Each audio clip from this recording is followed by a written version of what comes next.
you to the session defaults. Tab down or select into the date and type in 06/30 2012 13, whatever year you're in, what you're wanting information on, and then you can tab down to the periods, and for pulling reports through the end of whatever fiscal year you're looking at, you want to change to 2012-13 for all 3 sections of the periods. Okay, so I want to get last year's. Yep, and that would be the 2012 because we are in fiscal year 2013. Okay. So next year, June 30th or July, you would pick 2013. Gotcha. And click OK. And as I explained earlier, if you want to go back to your desktop, there is a little minimize button up here at the very top on this RDP, and that will minimize, take it back down to your desktop so you can use other items, word processing. You want to go back into it, you can just click on that again. All right. Let's take a look at something in SmartFinance. Let's say I wanted to see all the items that went into a particular expenditure code. Okay. You can do SmartFinance, go down to General, Report Selection, click that, and then you'll do, usually you will stay in General Ledger. Okay. And you will do a detailed trial balance. Okay. And you can pull that up. And then here's where you can just start putting in whatever code that you want to look up. And there will be on the right hand side, you'll see all the areas where it will pick up. You can either select this and then use the double arrow key to throw it onto the left side, or you can type directly if you know, like E for expenditures, it will automatically know. Let's have you pick an expenditure code. Okay. And we'll use General Fund of 01, and we'll look up the sports. So, and we're going to use 292, and we'll look up track. And the reason I know it's track, the 110 you can always take and go down and look through here, and there's track. So you don't have to know any crosswalks or anything like that, it's automatically right there. Okay. And then, like I say, you could, if you had, and you just throw it into there. And then if you want to leave the rest wide open and see what went into all salaries, any transportation, you just leave the rest of it. Keep drilling down. Keep drilling down, okay. Then finance code would be 000. And object source, we will pick 140. That is athletic director and any of those, like a teacher salary would be those types of people. I have a question. Yes. Does it make sense to you that the object source would be the last 3 digits of the UFARS code? That's how it has been set up for our school. That's how, when I first came here, it was already set up that way. Isn't it set up that way for the other schools in the region? Not all. Some districts have it. I believe the course code is last. Oh, and the object source. There are some schools have them. There is the different sections and how it is. Yes. And ours just happens to be that this is how it's set up. I think ours is right. Probably. I think Parker's Prairie is wrong. Theirs isn't this way. Okay. Like I say, there are 2 different ways of doing it. Yeah. Some areas the object source can be switched around. To me, it makes sense to have whatever they are, but that's how I've come in and work here. Yeah, I'll have to work on my dogmatism. I need an open mind. All right, and then for your start period, if you're going to want to look for like the whole year and see what's been going in and out of there the whole year, then you would take and change 2012-01 for first period naturally being July since it's a fiscal year.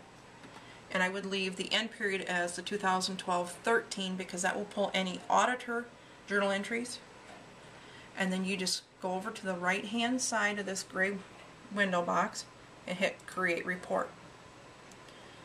That will generate the report, and you can maximize this so you can see it. And then that will tell you all the payroll journal entries that went into there.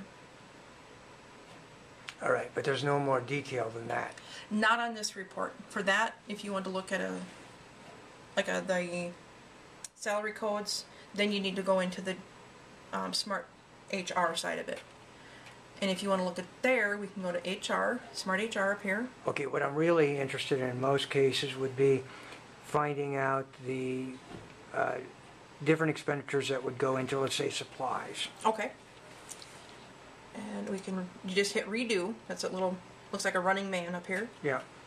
And let's change this code to 296 106, because I know that's volleyball. Mm-hmm. And then we will change that to the 401. That would be supplies.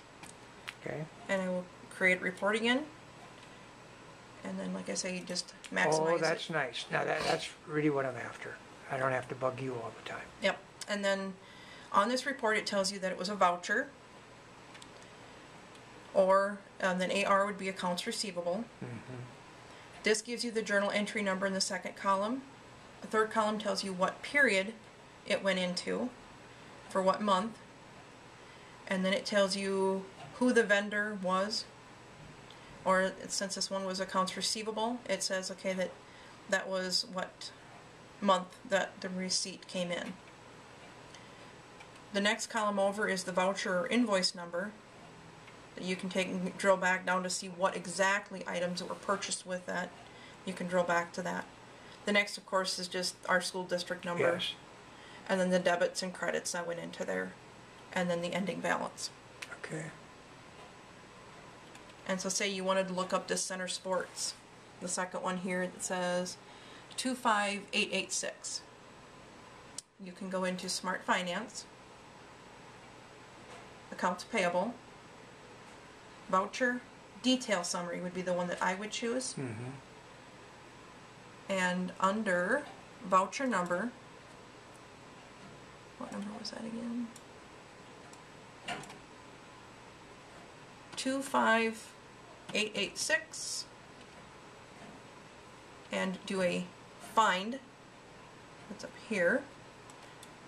And then that will find that. Now you can click on there, highlight that, hit detail, and that will show you the voucher. So apparently there was no purchase order done for this certain items because you would normally see a purchase order number up here where it says PO number. Okay. So that was one where he did not do a purchase order number for.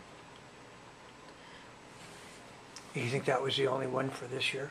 And that probably was the items that were purchased for the resale. Okay. I'll just scroll these down. No, wait a minute. Center Sports wouldn't have been. That was Graphic Edge. That was that. I'm going to query is when you want to look up. And we will pull up the Spencer Trophy and Awards 26140 and hit find. And description.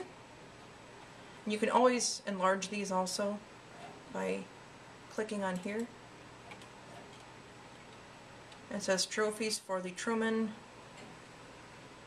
Tournament, huh? Yeah, would have been the tournament. And you can just drag that little thing over. Truman Blue Jay Invitational. Gotcha. And he did do a purchase order on that one. Yeah. Woohoo! You want to save changes? No, because I did not give you that capability. I don't want it. All right. Any further on How the do we, H? how do we close out of this thing? Or is there something else you ought to show me? Well, I will show you on the HR side. Okay. Now, that would be under the Smart HR. Click on there, and you're going to want to go to, say, I think it's Personnel. Yes. You can maximize it. Most time when you're wanting to run reports to see who was maybe coded into a certain code, Yes. go down to the... It didn't give you the area. I want to look at. Maybe click up here. Okay, here we go. It's the little... It says payroll. Go under MN General Ledger on the left side. On the right side, do the Minnesota EDRS reporting. and you're going to want to change the date.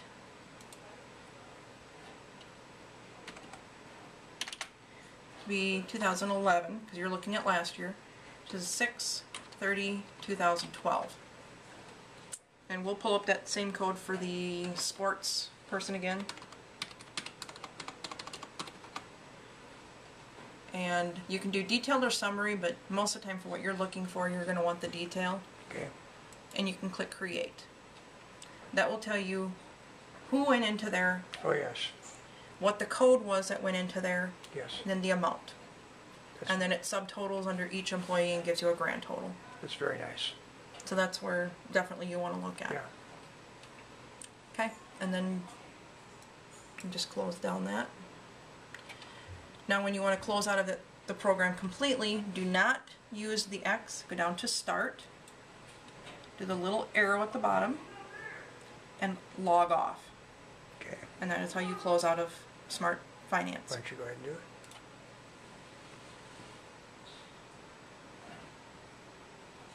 Well, thank you, Eva. Yes, not a I problem. appreciate it.